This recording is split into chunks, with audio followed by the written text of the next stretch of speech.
tudo bem com vocês, meus amores?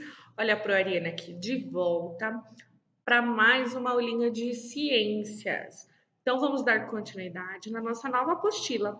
Peguem a apostila número 4 e abram em Ciências lá na página 12. Vamos lá? Onde está escrito transformando os materiais, vocês vão colocar a data de hoje, ok? Isso, coloquem aí a data de hoje. Desde a antiguidade, o ser humano ele aprendeu a utilizar os recursos disponíveis na natureza para construir objetos que facilitassem o seu dia a dia. Com o passar do tempo, ele descobriu que alguns materiais, quando eles são aquecidos, por exemplo, davam origem a outras novas características, ou seja, eles podiam ser transformados. Então, lá no início, quando o homem descobre o fogo, ele consegue identificar que quando ele coloca um material no fogo, esse material ele recebe novas características, ele é transformado e aí ele vira um outro objeto, ok? Pro, como assim? Olha só, aqui eu tenho um exemplo de como a mudança é feita até que a gente tenha de um objeto e é transformado em outro. Por exemplo, aqui a gente tem o ciclo do papel. Ó, o papel ele é feito de madeira de uma árvore chamada eucalipto. Olha só. Todas as árvores, em suas células, existe uma substância chamada celulose. E é a partir dela que o papel é fabricado. Então, o eucalipto é cortado, olha só.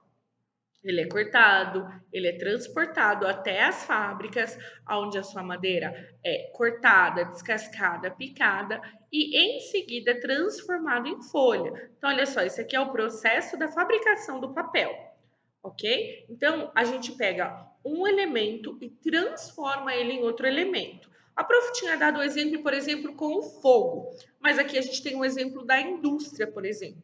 Né? Assim como o algodão, né? A gente tem o algodão, que vem de origem também vegetal, e aí esse algodão é colhido, é transportado para a fábrica e transformado em linhas, né? Em tecidos, ok?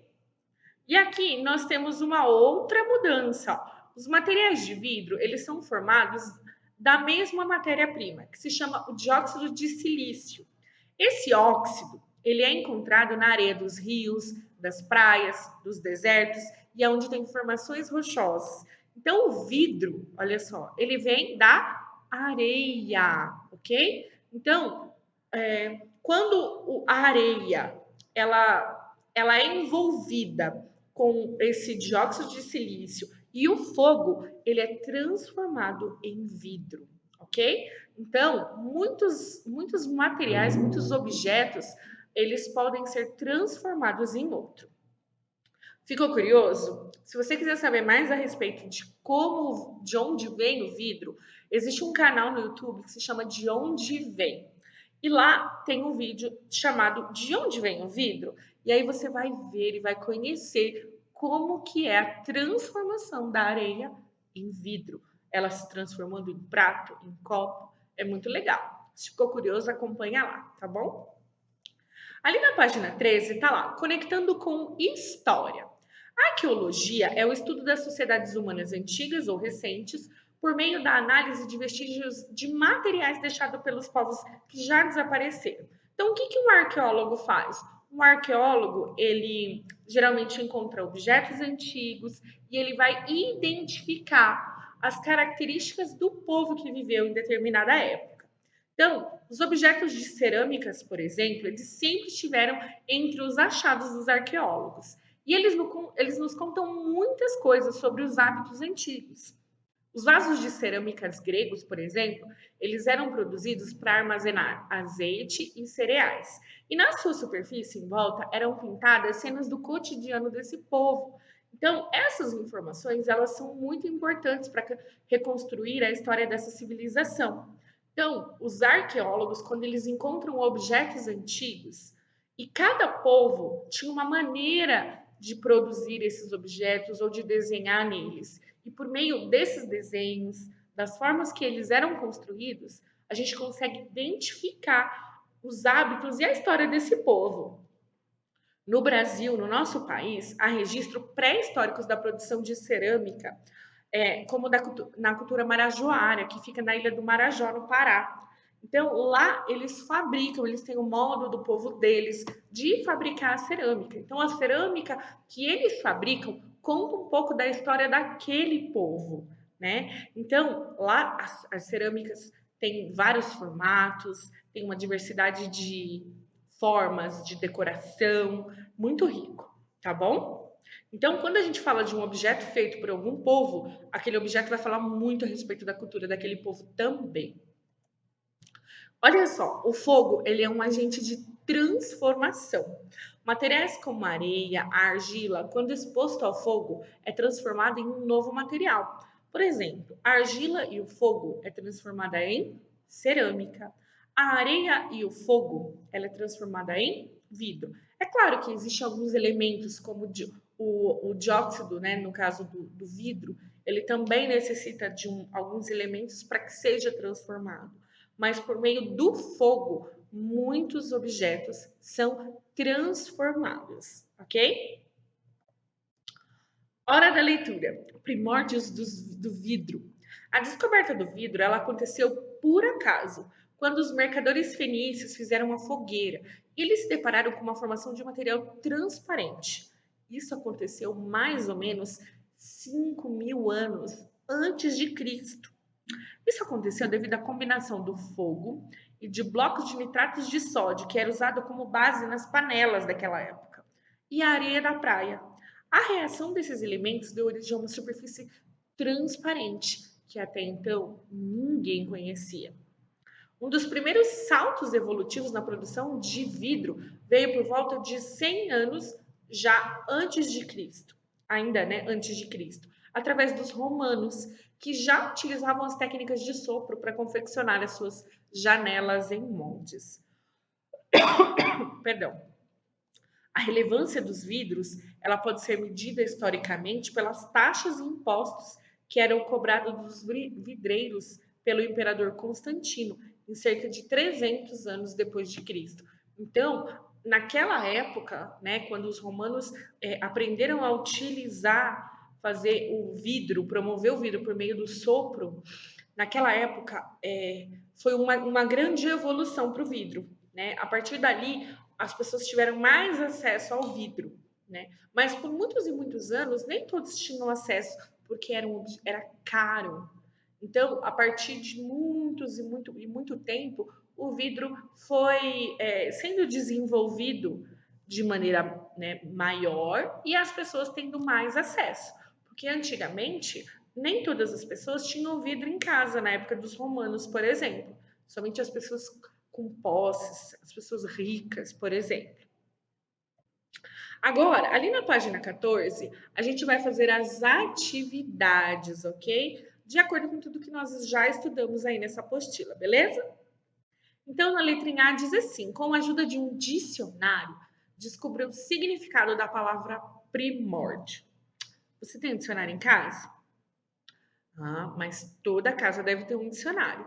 O dicionário é aquele em que é aquele livro onde a gente consegue encontrar o significado das palavras. E a palavra primórdio, ela significa princípio ou origem. É como se fosse onde tudo começou. Então a palavrinha primórdio se refere aonde tudo começou, ok? Na letrinha B, diz assim: grife no texto os materiais que combinam para dar origem ao vidro. Então, nós vamos escrever aqui e vocês voltam também lá no texto para grifar, ok? Então, para a combinação do vidro, a gente é utilizado o nitrato de sódio e a areia. E esses dois, com o fogo, aí a gente consegue transformá-los em vidro. Beleza? Então, anotem aí e também grifem no texto.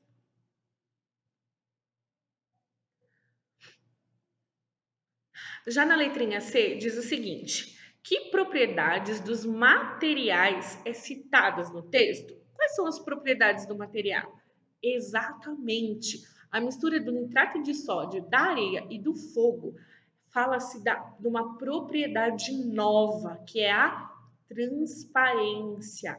Ali eles encontram algo novo que eles nunca haviam visto. E na letrinha D pergunta assim: quais são os objetos do cotidiano, do nosso dia a dia, que podem ser feitos de vidro? Vocês sabem algum? Me diz aí. Me diz outro. Isso mesmo! Copos, garrafas, pratos, janelas, portas, várias outras coisas. É isso que significa etc, etc. Vários outros. Então, anotem aí na apostila de vocês.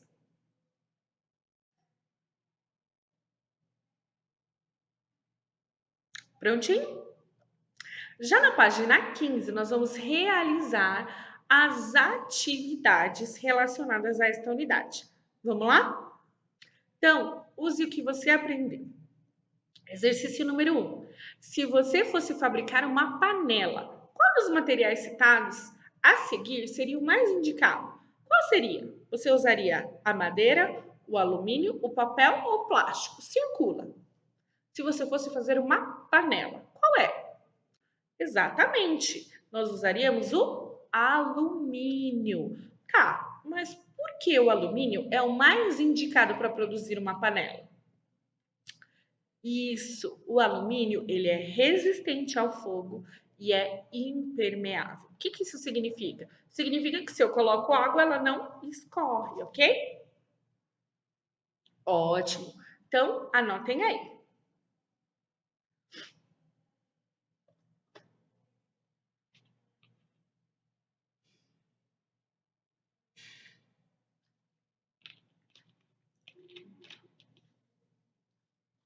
Já no número 2 diz o seguinte: quais podem ser as origens dos materiais que fazem parte do nosso dia a dia? Nós vimos isso, que todos os materiais que nós utilizamos no nosso dia a dia, eles têm algumas origens. E nós vimos 3 origens. Vocês se lembram quais são? Podem ser de animais, vegetais e minerais. Vou dar um exemplo, por exemplo, né, de um objeto, de um material que tem a origem animal. Por exemplo, a bolsa de couro, né? Uma bolsa de couro. O couro, ele é de origem animal, ele vem do animal. E uma camiseta? Essa daqui é de algodão. Então, ela é de origem o quê? Isso mesmo, de origem vegetal. E a minha aliança? A minha aliança é de ouro. Significa o quê? Que ela é um material que vem, isso mesmo, de origem mineral. Né? O ouro, ele é de origem mineral, assim como o cobre, a prata, ok? Anotaram? Continuando, ainda na página 15. No exercício número 3, diz o seguinte: Antônio e Joana são 2 irmãos que foram passar férias em uma cidade no interior do Rio Grande do Sul e ficaram encantados com o café da manhã do hotel. A Joana é uma estudante do 2º ano e, ao ver tantos elementos diferentes, ela desafiou o irmão e disse para ele: consegue identificar a origem desses materiais? Então, a gente falou que a gente pode ter objetos de origem animal, vegetal e mineral. E aí, você sabe qual a origem dos materiais que são feitos os objetos? Vamos lá. Letrinha A. A colher de prata, ela é de origem? Isso, mineral. E o copo de vidro, ele é de origem? Mineral, da areia. E a xícara de porcelana? Muito bem, também vem de origem animal. Já o cesto de palha vem de origem vegetal, assim como as frutas. As frutas vêm de origem também vegetal. E o queijo e o presunto? Vem da onde? Muito bem, dos animais. O leite e o ovo também têm origem animal.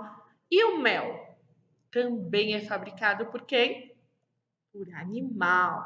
Então, nós vimos aí vários objetos e identificamos a origem de cada um deles. Alguns de origem mineral, outros vegetal e outros ainda de animal, ok? Então, anotem e com bastante capricho.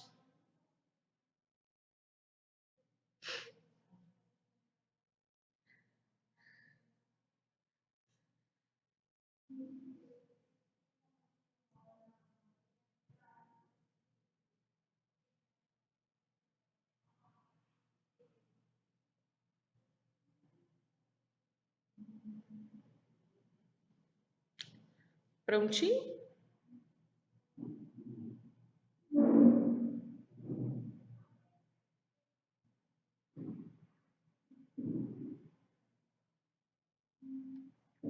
Continuando agora na página 16, o exercício número 4 diz assim: por que que o vidro e a porcelana são considerados materiais artificiais? Por que que o vidro e a porcelana? Por mais que eles venham da natureza, eles são construídos. Então, eles são materiais artificiais, pois foram feitos pelo homem, né? O vidro, ele é criado ali com areia, com dióxido. Então, mas para que ele existisse, ele foi criado pelo homem. Então, tudo aquilo que é criado pelo homem é material artificial, ok?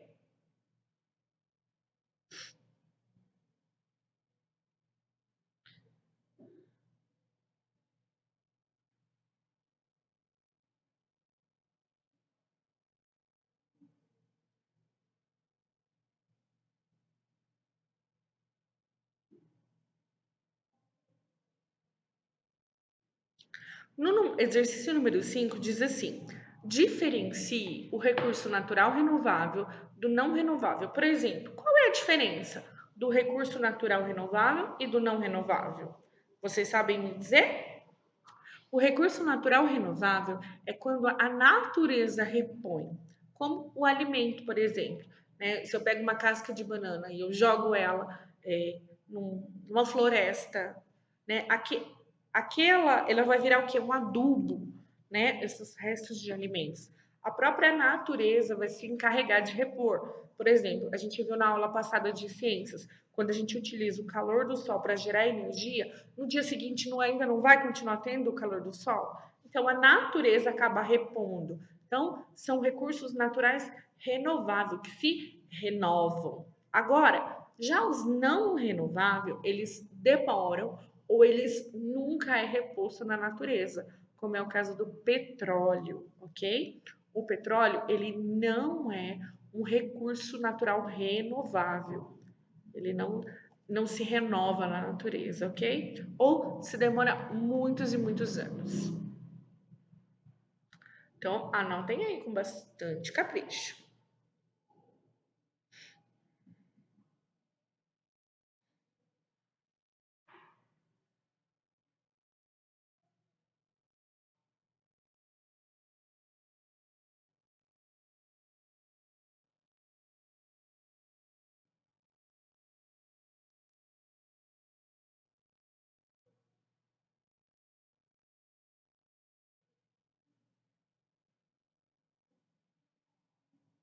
Prontinho? Continuando ainda na página 16, está assim: para fazer mais. Exercício número 6. Analise a imagem dos objetos a seguir e cite uma propriedade da matéria relacionada a cada um deles. Como assim, para uma propriedade? Digamos que uma característica, que na letra A nós temos, por exemplo, um origami. Qual é a característica do papel, né? Ele é feito de papel. Como ele pode ser? Isso, ele pode ter flexibilidade, facilidade em dobrar e desdobrar, ok? Então, essa é uma propriedade do papel, ser flexível. E o vidro? Qual é a propriedade do vidro? Isso mesmo, é a transparência. A gente consegue ver do outro lado, ok? Essa é a propriedade do vidro. E da madeira? Será que se eu sentar dentro dessa cadeira, ela vai conseguir me segurar? Se ela vai me conseguir me segurar, né, me manter ali, eu não me derrubar, significa que qual é a propriedade que a cadeira tem feita da madeira? Isso mesmo, ela tem resistência para que aguente uma pessoa que sente nela, ok? Já ali, uma camiseta aparentemente de academia. Qual é a propriedade do material dessa camiseta? Isso mesmo, a elasticidade, né? Ser elástica. Então, aqui nós vimos as propriedades que alguns materiais têm, ok? Tudo bem até aí? Lembrando que quando vocês tiverem dúvidas, avisem a professora, ok? Já o exercício número 7 diz assim: sabendo que um filtro de café ele é usado para separar o pó do café, que propriedade deve ter o filtro de café? Do que ele é feito? O que ele precisa ter? E isso, o filtro deve ser permeável, para que quando coloque a água ali com o pó do café, escorra o café. No exercício número 8 já diz o seguinte: por que nós devemos conhecer as propriedades dos materiais antes da gente fabricar determinado objeto? Por que eu preciso conhecer do que é feito aquele objeto? Sabe me dizer? Não sabe? Então eu vou te dizer. Nós devemos conhecer os materiais, pois nos ajuda a aproveitar melhor as suas características e utilizá-lo corretamente o objeto, ok? Quando a gente conhece e sabe do que é feito aquele objeto, a gente vai saber usar melhor ele e também a cuidar melhor dele.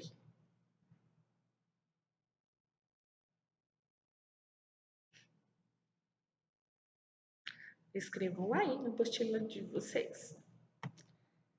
Conforme nós vamos fazendo a correção, já podem colocar o certinho, ok?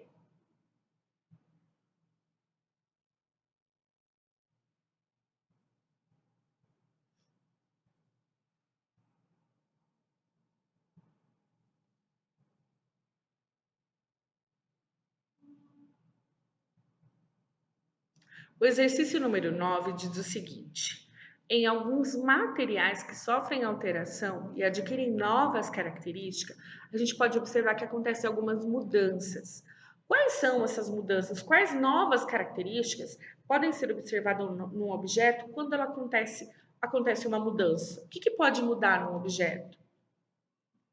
Isso, pode haver mudança na textura, na cor, no sabor. Então, quando um objeto ele é modificado, ele é mudado, pode acontecer pode não acontecer nenhuma mudança, dificilmente.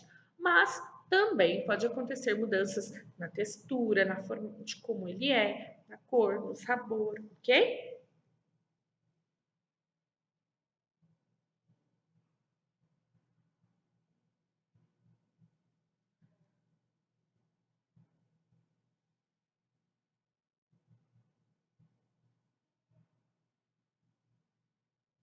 Prontinho, no segundo ano já copiou? Ainda não? Vamos agilizar, e lembrando, hein? Com letra cursiva e caprichosa.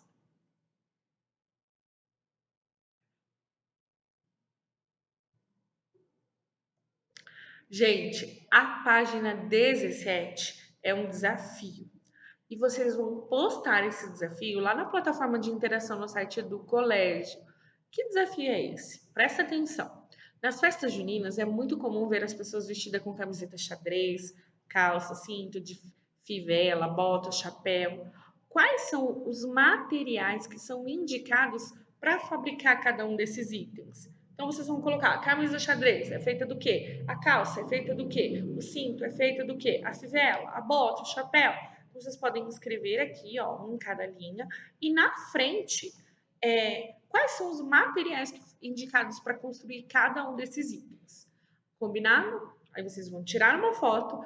Quem não conseguir postar lá no site, na plataforma do colégio, pode mandar no WhatsApp da professora. Combinado? Ótimo. Então, nós chegamos na nossa linha de chegada nesta unidade. Se você entendeu a respeito dos materiais, sim, marca um X, se mais ou menos, ou se não, marca um X. Se você entendeu sobre as características dos materiais e sobre transformar os materiais, tá bom? Aí você vai colocar um Xzinho se você entendeu, se mais ou menos, ou se não. Beleza? Então, por hoje é só, pessoal. Um grande abraço e a gente se vê na nossa linha de amanhã. Combinado?